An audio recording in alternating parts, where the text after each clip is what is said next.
안녕하세요. 이번에 30년 차가 된 주부입니다. 남편과 언쟁이 심해져서 답답한 마음에 댓글 보여주고 싶어서 이렇게 글을 써봅니다. 글을 쓰게 된 계기는 남편의 반응 때문에 정말 이혼까지 생각하고 있어요. 기본적인 사항만 말씀드리면 시댁, 친정 둘 다 차로 10분 거리에 살고 있고 형제 자매가 많은 대식구입니다.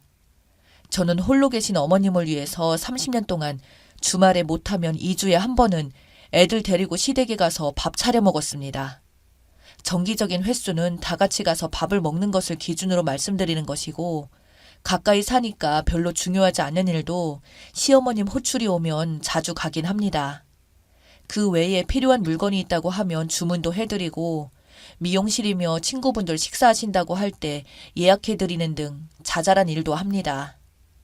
애들이 고맙게도 크면서 엄마 고생한다고 다 같이 모여 밥을 먹을 때는 식당에서 먹자는 이야기를 많이 해서 외식을 하게 된 지 얼마 안 됐습니다.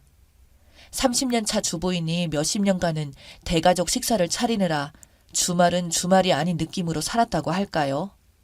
막 결혼했을 때는 남편이 집을 마련할 형편이 안 된다 하여 친정엄마의 권유로 시댁에 가서 함께 살았습니다. 아무것도 모르는 제가 어머님 아버님부터 결혼하는 시누이의 뒤치다꺼리를 하느라 힘들었지만 그냥 살았어요.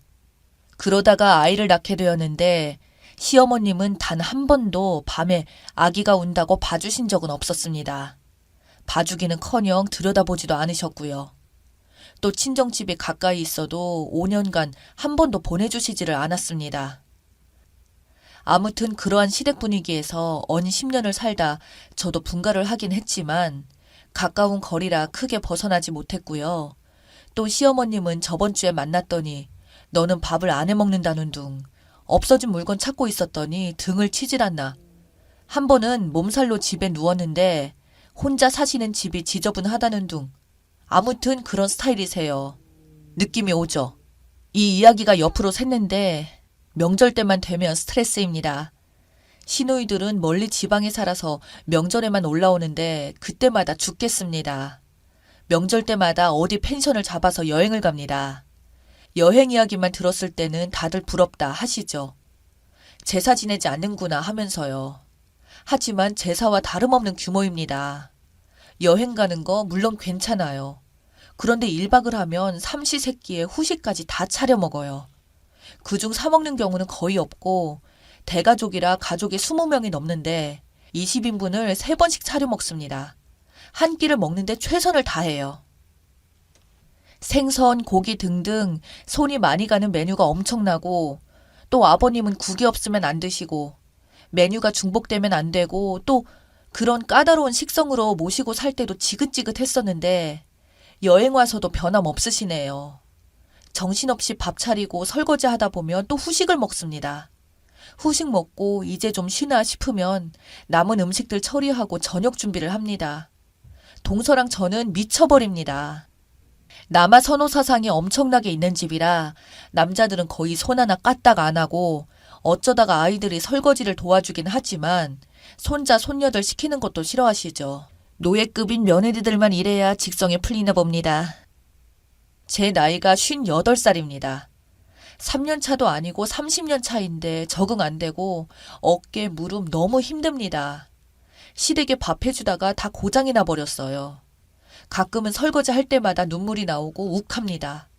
심지어 시누이들은 명절 때만 거의 엄마를 볼 수 있다는 이유로 맛있는 거 엄청나게 가져오고 재료들을 가져옵니다. 그래요. 1년에 몇 번 보지를 못하는 친모 위에서 음식 많이 하려는 거 다 이해합니다. 하지만 손 하나를 까딱 안 하네요. 자기 엄마랑 수다 떨고 화투치고 애들 재롱 보면서 그렇게 시간을 보내더군요. 시댁에 가면 많이들 이러나요? 100번 참아서 시댁에 가서 일하는 거 배려해준다고 생각하고 정말 다 이해하고 괜찮다고 쳐요. 결혼했으니까 나의 시댁이고 내 가족이니까요. 30년 삶을 살면서 나의 부모처럼 섬긴다 했으니 100번이고 1000번이고 양보해서 이해할 수 있습니다. 그런데 큰 문제는 남편입니다. 명절 다가올 때마다 심장 답답하고 두통에 헛구역질까지 합니다. 명절 증후군이란 단어는 저를 위해 만든 단어 같아요. 너무 힘들어서 남편에게 힘들다, 시댁에 그만 가고 싶다, 요리를 줄이자, 간단히 먹자 등등 투정을 부리면 남편은 항상 화를 불같이 내며 저보고 시댁 가면 하는 게 뭐가 있느냐고, 제가 어머니께 하는 게 뭐가 있느냐며 심지어 뇌가 없냐고 합니다. 명절에 제사도 안 지내는데 여행 보내주면 복이라고 생각하지 불만만 늘어놓는다고 합니다. 복에 겨워서 발악한다고요. 30년 동안요.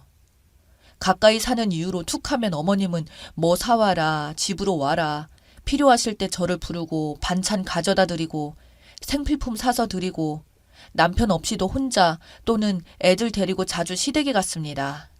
명절마다 꼬박꼬박 한 번도 안 빠지고 밥 차리고 노력했더니 돌아오는 말이 그건가요?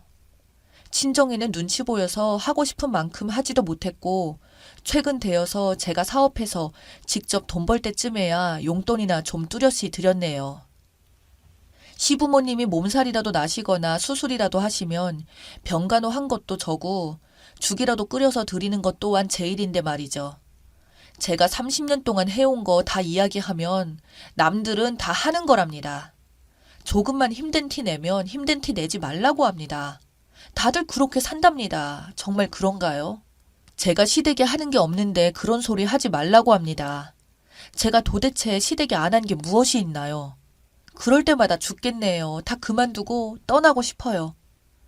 말 한마디에 천냥빛을 갚고 수고했다 말 한마디 하면 힘이라도 날 것을, 그것이 그렇게 힘들고 어려운 일인가요? 정작 본인은 여행 가면 놀고 먹고 마시고 하니 저 힘든 거 안 보였겠죠. 사실 안 보이면 사람도 아닌데 말이죠. 내가 이러면 자기도 처가에 안 간답니다. 처가에 가서 발 뻗고 자지도 못하고 장인어른 술시중 들어야 하는데 자기도 많이 노력했다고 하네요. 맨날 꽂아 놓은 보릿자루처럼 가만히 있으면서 무엇을 그토록 했을까요? 한 번은 친정엄마 고희연 때 친정 식구들과 여행을 가겠다고 하니 남편이 저에게 하는 말이 처음에는 마치 네가 갈 수 있을 것 같냐는 말투로 마음대로 하라고 하더니 고희연쯤 다시 말을 꺼내자 내가 언제 그런 말을 했느냐며 생떼를 부리더니 넌 이제 어머님께 혼날 거다 그러더군요. 매번 시댁 명절이며 생신이며 다 챙기다가 이번에 한 번 친정 식구들과 한 번 여행 가겠다는데 그게 혼날 일입니까? 제가 왜 혼나야 하죠?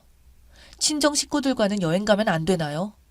안 그래도 잘 가지도 않는 친정 오랜만에 가면 금방 간다고 서운해하는 엄마가 마음에 걸려서 매번 이야기하는 게 스트레스로 다가올 정도였는데 다 늙은 엄마 소원 한번 들어주는 게 그렇게 잘못된 일인지 생각하니 또 열받네요. 결국엔 이걸로 남편과 대판 싸우고 가지도 못했습니다. 남편이라도 저런 식으로 말을 안 한다면 가슴에 응어리가 없을 텐데 말끝마다 네가 한 건 없다느니 30년 세월 보상은커녕 무의미하게 저런 소리나 하니 화병이 쌓일 것 같습니다. 제가 딸이 있었다면 결혼 이런 거 하지 말라고 했을 겁니다. 요새 이혼이다 뭐다 나이 들어서도 자기 인생 찾는 사람들이 많던데 구속 없는 삶이 오늘 생각납니다. 하지만 또 자식들을 생각하면 주저하게 되기도 하네요. 저 어떻게 해야 할까요? 후기입니다. 결론부터 말씀드리면 이번 다가오는 명절 저는 여행 빠지겠다고 했습니다. 어느 댓글 보니 여행에 빠지면 큰일 난다고 생각하는 거 글쓴이 같다라는 말이 뇌리에 남아 저질러 버렸죠. 남편에게 나보고 크게 하는 거 없다고 했으니 여행에 빠진다면 큰일 나는 거 아니지 않느냐 고 했더니 얼굴이 새빨개져서 노발대발 합니다. 그 이야기가 시누이한테까지 들어갔는지 전화도 막 오고 시어머님께서 무슨 일이냐면서 한바탕 뒤집혀졌는데 수술해서 면역력도 안 좋고 이번에 작년 병 때문에 조심해야 하니 이번에 빠지겠다고 하니 나중에는 시누이가 그러면 펜션 예약만 좀 해달라고 합니다. 펜션 예약부터 제가 있기 때문에 어떻게 하는지도 모르나 봅니다. 기가 막혀서 바빠서 안 된다고 딱 잘라 거절했습니다. 그랬더니 이번에는 다른 시누이가 연락이 와서는 회비는 낼 거지 이럽니다. 남편은 직장 생활을 오래 하다가 지금은 택시기사를 하고 주로 제가 버는 돈으로 시댁 용돈을 드리고 생활비를 합니다. 남편도 오랫동안 고생했으니 이런 거에는 불만이 없지만 시누이도 저렇게 말하니 정말 꼴보기 싫고 피가 거꾸로 솟네요. 정말 저를 호구로 보나 봅니다. 그때 남편과 대판 싸우고 이 글을 쓴 뒤 남편에게 댓글 반응을 보여줬더니 무슨 이런데 창피하게 글을 썼냐고 길길이 날뛰더군요. 그러면서 댓글 다는 사람 다 똑같이 말하기 좋아하는 여자들이라면서 싸잡아서 말하더라고요. 집안일 창피하게 온 동네방네 소문 다 낸다며 끝까지 가는 거냐고 소리를 지르더라고요. 그러면서 또 한 번 네가 무엇을 한 게 있냐고 난리냐고 하는데 그때 결심했죠. 이혼해야겠다고. 길게 남았다면 길게 남은 내 인생 뭐 미련 있어서 고통스럽게 일어나 싶더라고요. 갑자기 댓글 중에 글쓴이 여자, 마조히스트나 사이코패스 같아 고통을 즐기는 타입이라는 글이 떠오르네요. 마조히스트가 무슨 뜻인지 몰랐는데 인터넷에서 검색을 해보고 가슴에 비수가 꽂혔었죠. 맞아요. 제가 몇십 년 세월을 바보같이 살아서 이런 결과를 자초한 것 같습니다. 그래서 명절 빠지는 것이 결론은 아니고 이혼 절차도 알아보고 있습니다. 제가 직접 상가 2개에 가맹점 가게 1개씩 돌리고 있어서 먹고 사는 것에는 지장이 없고 한번 자유를 갈망하니 그 뒤로는 걷잡을 수가 없네요. 절차 다 알아본 뒤에는 남편에게 말하려고 합니다. 또 난리가 나겠죠. 그러던지 말던지. 지금 심정으로 뭐 서류고 나발이고 다 귀찮고 짐 챙겨서 나가고 싶은 마음입니다. 꼬락서니 보기 싫어서요. 다만 자식들한테는 면목이 없네요. 결혼 전까지는 가정을 지키려 했는데 그러기에 마음속에 든 멍이 너무 아파서 도저히 안 될 것 같아요. 두렵고 막막하기도 하지만 제 인생 제가 즐겨보렵니다. 빨리 추석이 다가와서 저 혼자 놀고 먹고 드라마 보고 쉬는 날이 왔으면 좋겠네요. 함께 고민해주신 모든 분 복 받으실 거예요. 감사합니다. 저 잘 생각하고 있는 거 맞나요? 댓글입니다.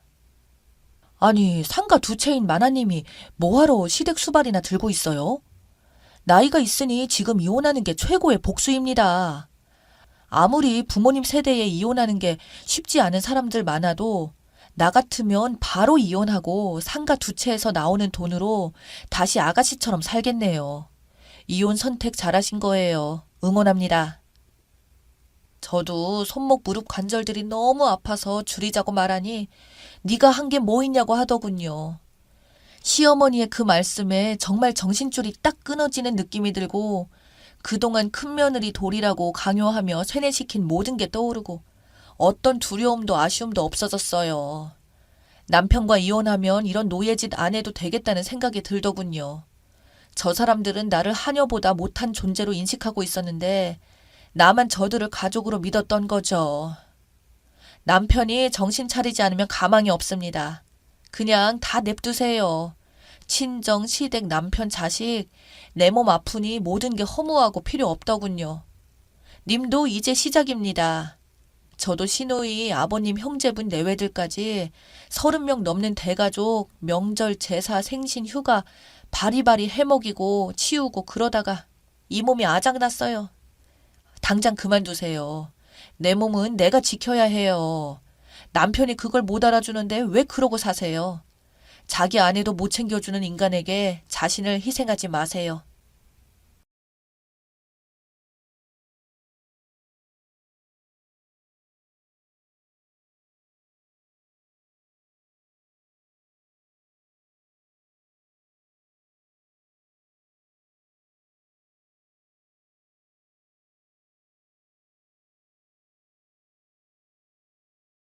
안녕하세요. 저는 40대 중반에 조금 일찍 결혼한 여자입니다.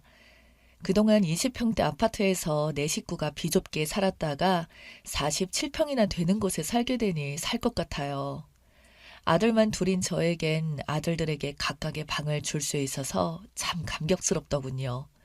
물론 상당히 빚진 덕에 살 수 있었지만 일단 삶의 질이 달라지는 것 같아서 매우 만족스럽고 뿌듯했습니다.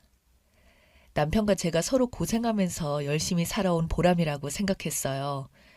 기존에 있던 대부분의 살림살이는 오래되고 낡아서 버리게 되었고 새로 다 장만하느라 돈도 꽤나 들었습니다.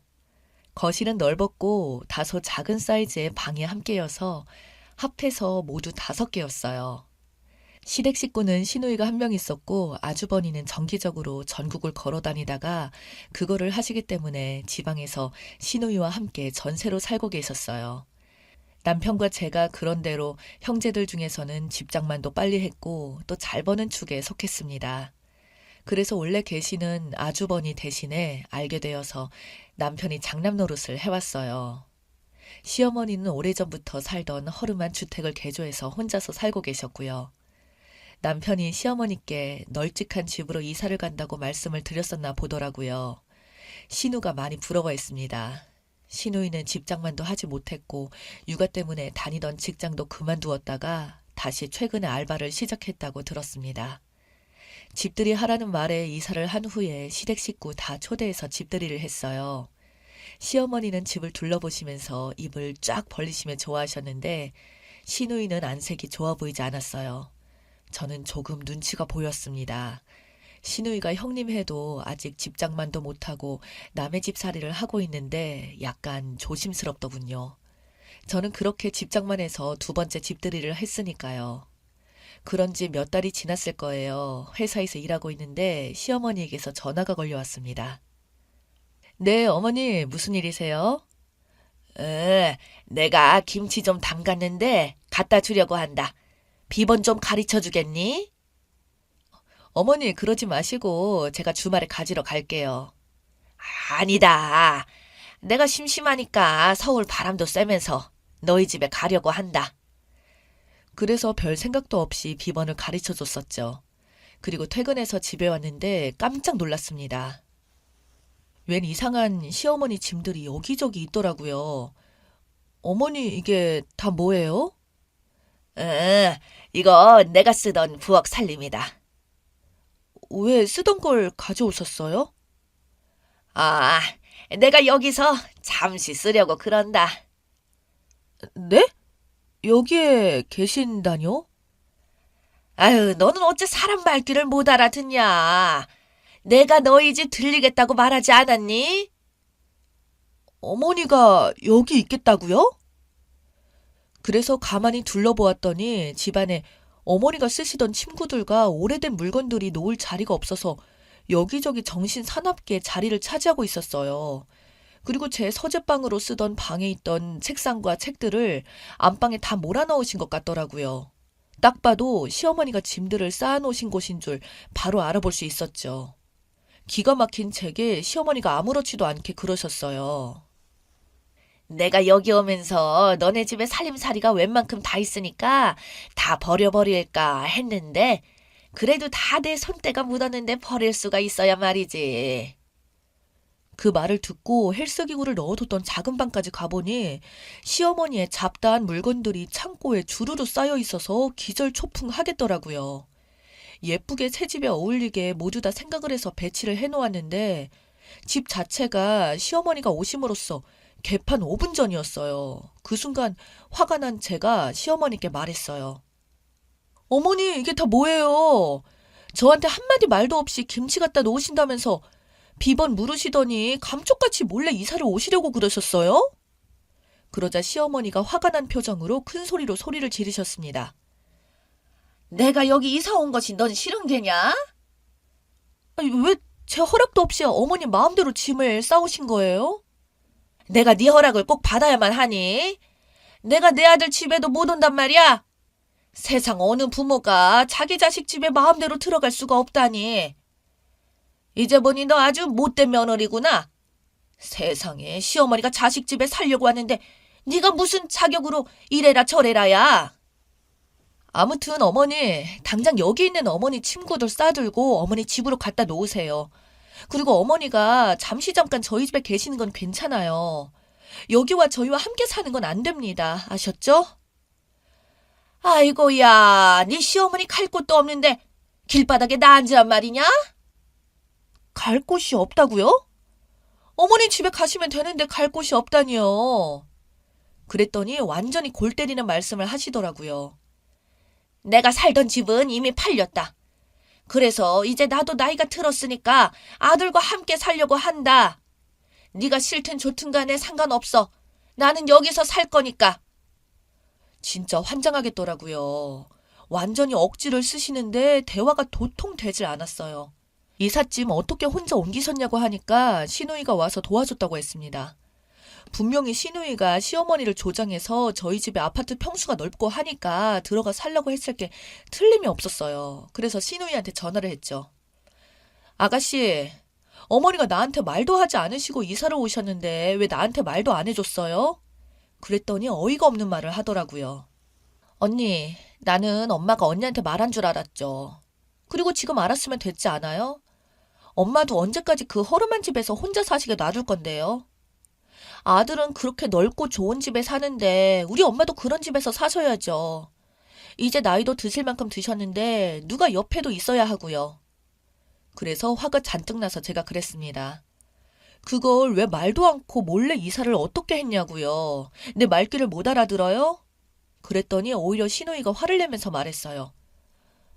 어디다 대고 큰 소리예요, 올케 언니? 우리 엄마 구박하면 내가 가만히 있지 않을 거예요. 알았어요? 라고 하고는 또 끊더라고요. 시어머니는 시누이와 통화를 하면서 신경질을 내시면서 제 옆에 계셨는데 화딱지가 나서 서재방에 들어가 남편에게 전화를 했습니다. 남편은 무슨 뜬금없는 소리를 하냐면서 어머니가 그냥 며칠 저희 집에 계시는 거 아니냐고 저에게 침착하라고 했습니다. 결국 남편이 집에 와서 모든 사실을 알게 되었습니다. 시어머니와 한참을 대화를 나누다가 제게 와서 말했어요. 한숨을 내쉬면서 하는 말이 더 기가 막혔습니다. 어떡하지? 어머니가 가실 데가 없어서 우리 팔자가 어머니 모시고 살 팔자인가 봐. 뭐? 그게 무슨 소리야? 어머니가 살던 집을 파셨대. 처음부터 우리가 넓은 집 이사 와서 여기서 살고 싶었던 모양이야. 우리 집 정리되는 거 기다리다가 미루고 말도 않고 있다가 오신 건가 봐. 그걸 말이라고 해? 어머니가 그러실 분이니? 이게 다 당신 동생이 그렇게 한 거야.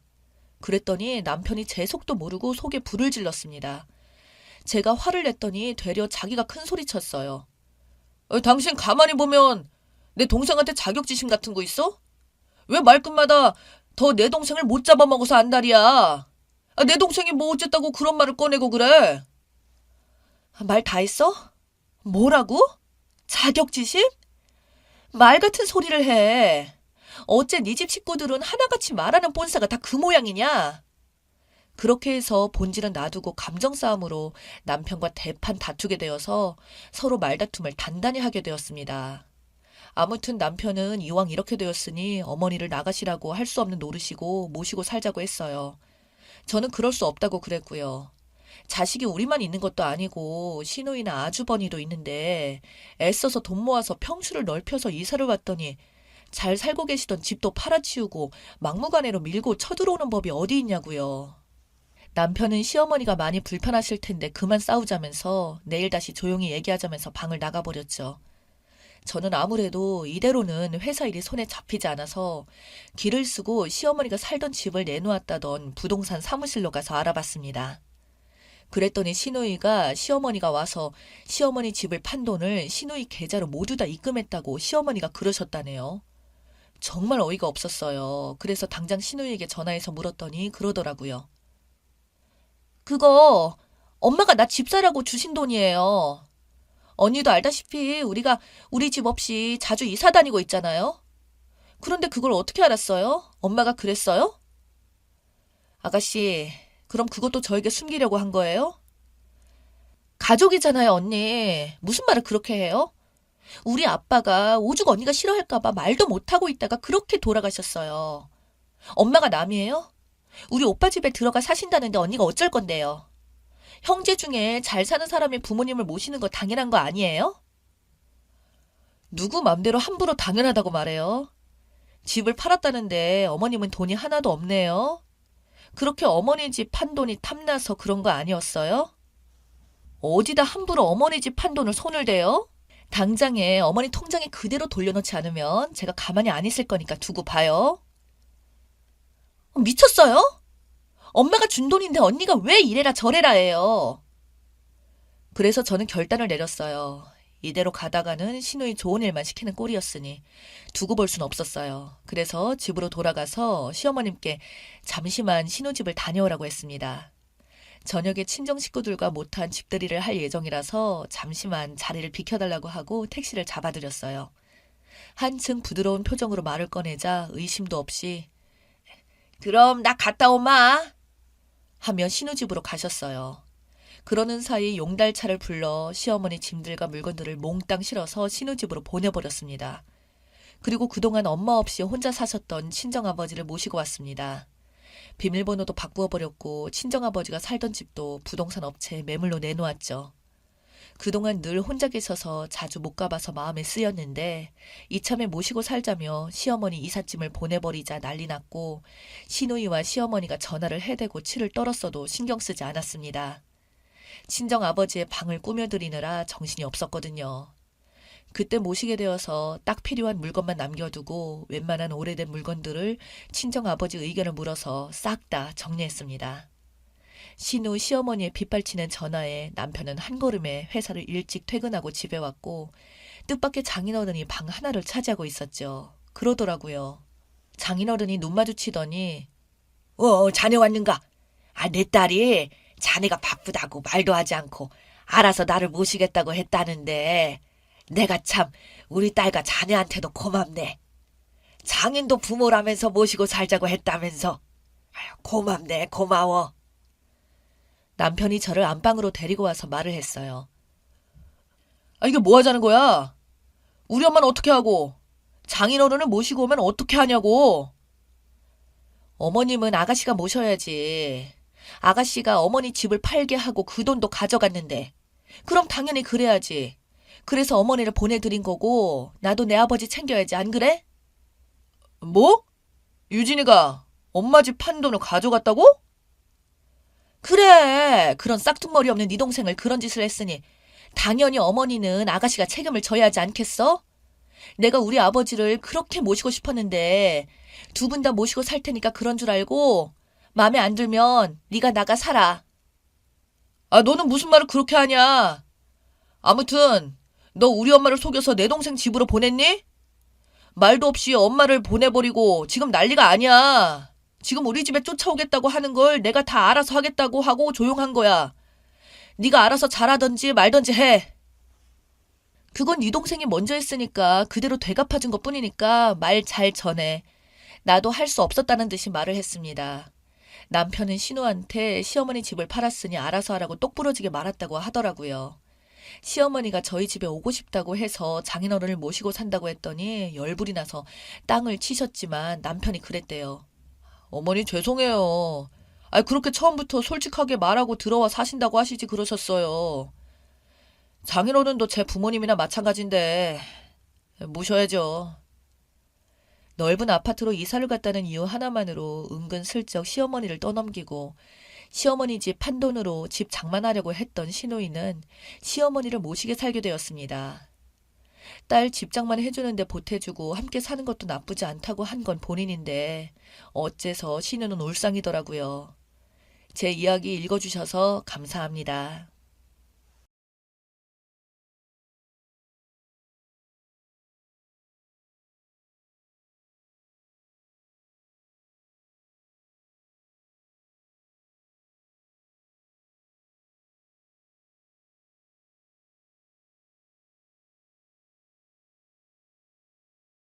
안녕하세요. 저는 이제 결혼한 지 1년차 주부입니다. 왜 그렇게 결혼한 언니들이며 밥 차리는 거에 스트레스를 받나 했는데 결국 저에게 이런 일이 일어나네요. 남 얘기인 줄만 알았는데 제 이야기 한번 들어주세요. 다름 아닌 모든 사건의 시작은 밥입니다. 저는 결혼할 때도 혼수나 예단 등으로 큰 트러블 없는 무난한 결혼을 했습니다. 시부모님이나 시누이로부터 받는 스트레스도 별로 없고 저 역시 나름 무던한 성격이라 좋은 게 좋은 거라고 넘어가는 편이고요. 가끔씩 어머니께서 기습 방문을 해서 당황하고 불편은 하지만 그럴 수도 있지 하고 넘어가곤 했습니다. 여기서는 난리 날 법한 일이죠. 그런데 저는 하도 이야기를 많이 들어서 마음의 준비를 단단히 해서 그런지 갑자기 찾아오셔도 그렇게 기분 나쁘지 않더라고요. 그렇다고 자주 있는 일은 아니고요. 아무튼 결혼의 시작은 특이사항 없이 잘 시작을 했는데 어느 순간부터 딱 하나 어머님께서 집착하시는 게 있습니다. 다름 아닌 밥입니다. 사실 결혼 초부터 어머님은 나는 예전부터 며느리가 들어오면 우리 아들 아침은 꼭 해주는 며느리였으면 했다고 이야기하셨습니다. 그때는 그걸 진지하게 생각하지 못했어요. 그냥 누구나 다 하는 말이구나 했죠. 현실을 몰랐던 거죠. 아침에 일어나서 같이 챙겨 먹으면 되는 것이니까 대수롭지 않게 여겼습니다. 아침 차리는 것이 그렇게 힘든 것인 줄도 몰랐지만 정말 그때까지만 해도 어머님한테 밥이 그렇게 중요한 건지 몰랐습니다. 본격적인 사건의 발달은 제가 교통사고가 났습니다. 흔히들 나는 사고일 수도 있지만 작은 사고도 없이 자랐던 저는 나름 충격이 컸고 3주 진단을 받게 되었습니다. 허리와 다리에도 통증이 있어 걷거나 움직일 때 무리가 되더라고요. 너무 갑작스러운 상황이었고 남편한테 연락을 했지만 하필 중요한 프로젝트 회의가 있어서 연락이 안 되었고 문자만 넣어놓은 상태였죠. 그렇게 사고 처리하자마자 병원에 가서 검사를 받았는데 병원에서는 입원하기를 권하더라고요. 어찌해야 하나 고민하면서 이야기가 마무리될 쯤 마침 어머님한테 전화가 왔습니다. 사고 후 몸도 아프고 서글픈 상태에서 어머님 전화를 받으니 저도 모르게 의지하고 싶었나봐요. 미주알, 고주알 사고 난 경위와 현재 아픈 상태에 대해서 떠들어댔죠. 어머님, 교통사고가 나서 너무 아프네요. 걱정 많이 하셨죠? 대체 어쩌다가 사고가 난 거냐? 내가 그래서 항상 조심하라고 했잖아. 너무 걱정 마세요. 그래도 다행히 크게 안 다쳤고 3주 정도만 휴식을 취하면 입원하면 된다고 하네요. 한이 대뜸 하시는 말씀이 그러면 아들 밥은? 하시는 겁니다. 저는 처음에 잘못 들은 건 줄 알았습니다. 나보고 밥 먹었냐도 아니고 아들 밥이라니 이게 무슨 말인가 싶더라고요. 시어머니, 집안일도 해야 하고 아들 밥도 차려야 하는데 입원을 하면 어떻게 해? 많이 아프면 그냥 택시 타고 다니면서 통원 치료 받는 게 훨씬 좋지. 안 그러냐? 순간 머리가 띵 하더라고요. 그러면서 나이롱 환자들 요새 많아서 보험회사에서 웬만하면 다 찾아낸다면서 진실되게 살아야 복을 받는다고 하시네요. 어이가 없어서 아프다고요 하고 큰 소리를 내게 되더라고요. 그래도 동의 없으시더라고요. 아프다고 생각하면 계속 아픈 법이고 안 아프다고 생각하면 괜찮아진다고 하네요. 사람 생각하기 나름이라고 덧붙여서 아들 밥은 꼭 챙기라고 하시네요. 저도 그 순간 이성의 끈을 놓고 너무 화가 나서 밥이 그렇게 중요하면 어머님이 아들 데려가서 삼시세끼 차려주세요. 소리 지르고 끊었습니다. 당연히 그날 난리가 났죠. 남편도 이야기 듣고 화가 나서 어머님께 전화해서 난리. 아버님도 사람 맞냐고 고래고래 소리치시고 그래도 여자가 기본적으로 할 건 하고 아파야지 책임감도 없이 그걸 가지고 이 난리냐고 하시던 어머님이었습니다. 그러다가 이 이야기 들은 친정 엄마가 어머님께 전화하고 노발대발 했나 보더라고요. 결국 저에게 미안하다고 하시더라고요. 체면을 또 중요시하는 부분이 있어서 사돈한테는 창피한 줄 아셨던 것 같습니다. 이때부터였던 것 같습니다. 어머님의 속마음을 알게 되면서 정이 떨어진 순간이요. 그런데 이게 끝이 아니었습니다. 치를 떨게 하는 또 다른 사건이 최근에 있었는데요. 저희 둘은 맞벌이고 저는 6시 퇴근, 원래대로라면 신랑은 5시 반 퇴근인데 약간의 야근이 있어서 집에 오는 시간은 비슷합니다. 토요일에 전염병 때문에 어디 나가서 외식도 못하고 마트는 가기 무섭고 목요일 저녁부터 마트 배송 알아봤는데 월요일은 돼야 도착할 정도로 전염병 때문에 밀려있고 그래서 제가 평일에 조금씩 밑반찬 만들어 놓은 거 넣고 비벼 먹기로 했습니다. 마늘 좀 매콤하게 무쳐 놓은 거랑 무나물, 애호박, 새우젓이랑 볶아 놓은 거랑 부추 넣고 비볐어요. 신랑이 매운 거 잘 못 먹어서 고추장 조금 넣고 맛간장으로 간해서 그릇 따로 줬고요. 저는 매운 거 좋아해서 저기에 고추장 더 넣고 청양고추 넣어서 먹었고요. 계란 부쳐줬습니다.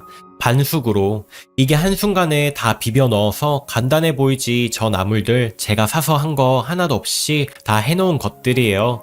그 시간들까지 합치면 절대로 대충 만든 음식이 아니라는 겁니다. 둘 다 잠옷 차림으로 이런 건 이렇게 먹어줘야지 맛이라며 TV 보면서 한쪽 무릎 세우고 각자 볼 하나씩 들고 숟가락으로 퍼먹으면서 맛있게 먹고 있었습니다.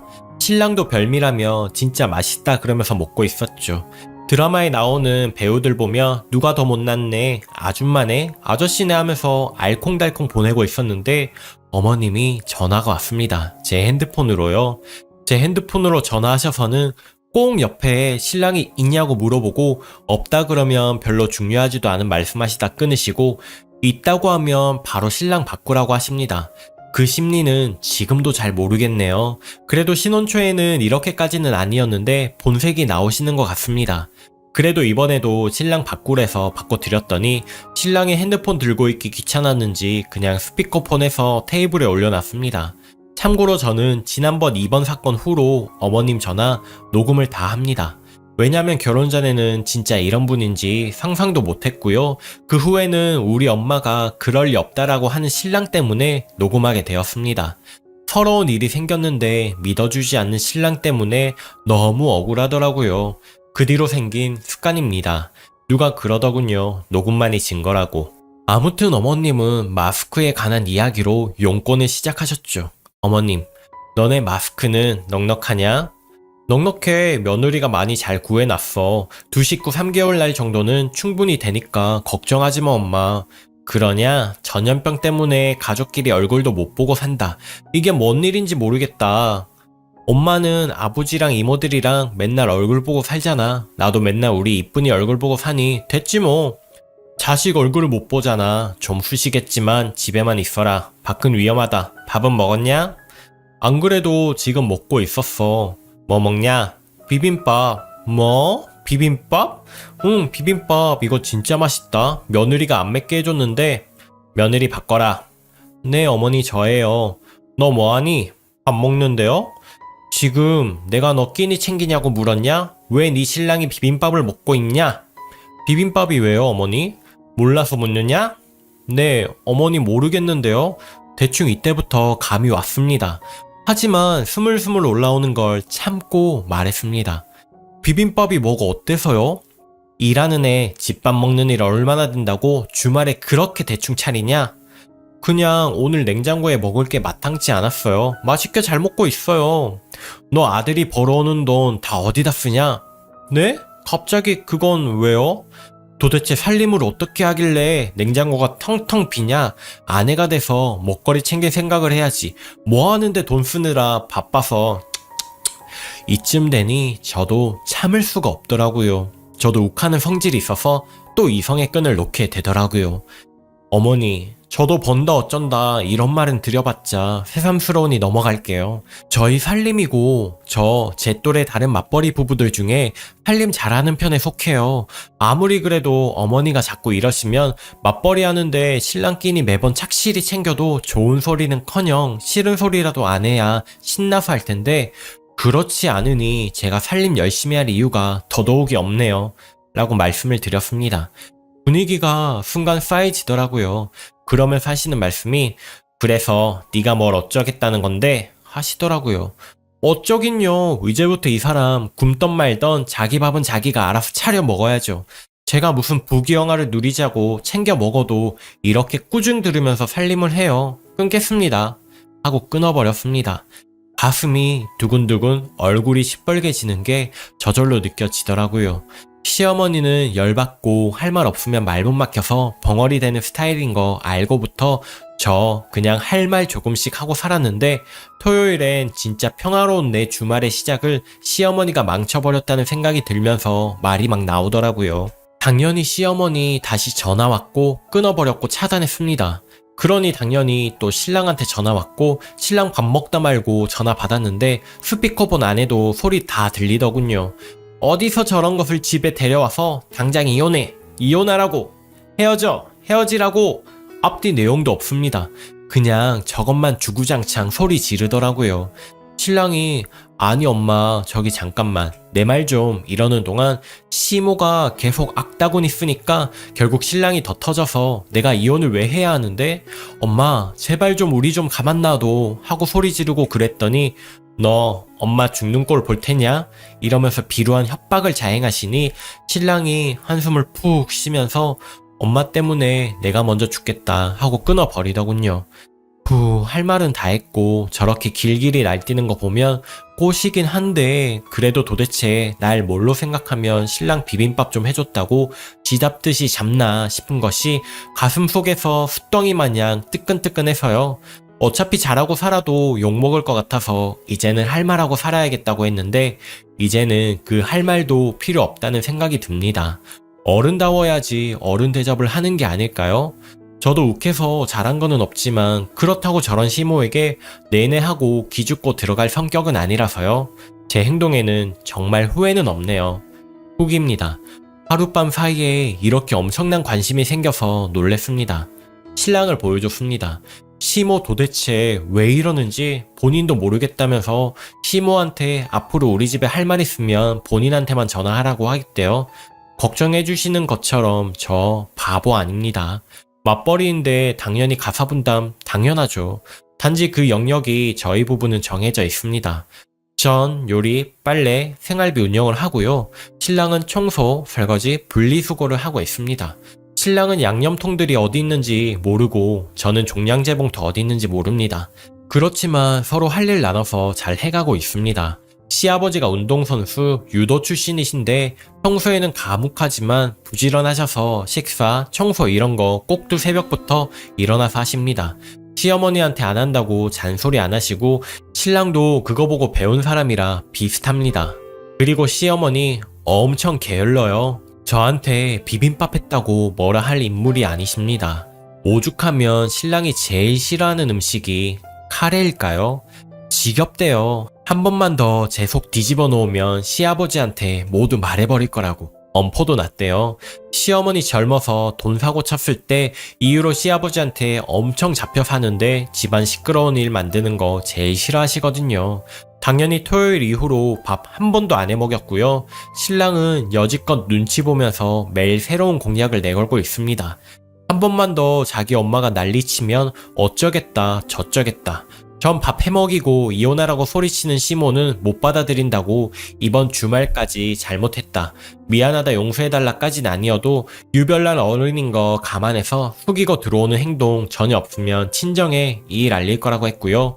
남편이 전화해서 엄마 때문에 나 지금 밥도 못 먹고 대체 왜 그랬냐고 빨리 용서를 구하라고 엄청 소리를 쳤나 보더라고요. 결국 그날 저녁 시모에게 전화가 왔는데 안 받았습니다. 그랬더니 잠시 뒤 문자가 왔네요. 며느라, 미안하다. 내가 널 싫어해서 그런 게 아니고 귀하게 키운 아들이라서 내가 욕심에 실수했다. 전화를 안 받아서 이렇게 문자를 보낸다. 전화다오. 라고 문자가 와 있더라고요. 저도 문자를 보냈습니다. 어머니가 사과를 하셔서 저도 이혼까지는 안 할게요. 앞으로는 저희끼리 인연 끊고 살 테니 저희 신경 쓰지 말고 사시길 바랄게요. 라고 보냈습니다. 그랬더니 문자가 다시 오더라고요. 미안하다. 답장도 안 했고요. 사실 사과를 받아주고 끝낼 수도 있었지만 어머님이 그렇게 소리를 쳤을 때 저는 정말 용서하고 싶지도 않았고 이혼이라는 단어만 떠올랐는데 막상 사과를 하니 이혼보다는 저희끼리 행복하게 사는 게 낫겠다 싶더라고요. 신랑이 제거 화내는 걸 보고 좀 참고 넘어가지 그랬는데 지 엄마 성격 파탄자인 거 알면서 좀 피해가지 그랬냐는 뜻이었다며 분명한 실언이자 망언이라고 손이 발휘되도록 빌고 있으니 걱정해 주시는 것처럼 지 엄마 안쓰러워 편든 건 아닌 것 같아요. 여러분들도 시모가 저런 식으로 나오면 당하시지만 말고 하고 싶은 말 꼭 하세요. 그래야 저처럼 자유로워지네요. 걱정해 주셔서 모두 감사합니다. 긴 글이지만 읽어주셔서 감사하고 댓글 남겨주신 많은 분 복 많이 받으시길 바랄게요. 베스트 댓글입니다. 비빔밥 사건 어이가 없지만 교통사고 났는데 밥 타령은 진짜 제가 다 화가 나네요. 나중에 시엄마 아프면 꼭 똑같이 말씀드려요. 어머니, 사람은 아프다 생각하면 아프고 안 아프다 생각하면 안 아픈 거예요. 오늘도 낭만캐스터를 시청해주셔서 감사합니다. 저는 더 재미있는 사연으로 다음에 다시 찾아올게요. 항상 행복한 하루 보내시고요. 감사합니다.